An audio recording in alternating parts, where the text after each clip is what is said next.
গতকাল রাতে ঘুমাতে একটু দেরি হয়ে গিয়েছিল। তোমরা তো জানোই গতকাল আর্জেন্টিনার খেলা ছিল। তো আর্জেন্টিনার খেলা শেষ করে ঘুমাতে অনেক রাত হয়ে গিয়েছিল। কারণ আর্জেন্টিনার খেলা টিভিতে শেষ হয়ে গেলেও ফেসবুকে আসলে বাংলাদেশের ব্রাজিল ভক্ত এবং আর্জেন্টিনা ভক্তদের খেলা শেষ হচ্ছিল না। যাই হোক সে কথা না হয় বাদ দিলাম। তো সকালে ঘুম থেকে তো টাইম মতোই উঠতে হয়েছে, বর্ণকে স্কুলে পাঠাতে হয়েছে। তো ওদেরকে স্কুলে পাঠিয়ে বরাবরের মতোই আমি একটু এক্সারসাইজ করে নিলাম। আসলে এক্সারসাইজে প্রতিদিন আমি ৫ মিনিট সময় বেশি নিচ্ছি। মানে ১ম দিন ৫ মিনিট করেছি, তারপরে ১০ মিনিট করেছি, তারপরে কয়েকটা দিন ১৫ মিনিট করেছি। আজকে ২০ মিনিট করেছি এবং ভীষণ রকম এনার্জি পাচ্ছি।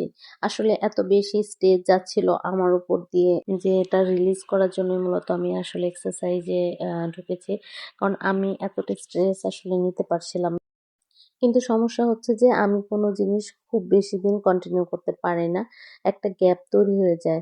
তবে এবার আমার হার্ট অ্যান্ড সোল চেষ্টা থাকবে যে আমি যেন এটা কন্টিনিউ করতে পারি।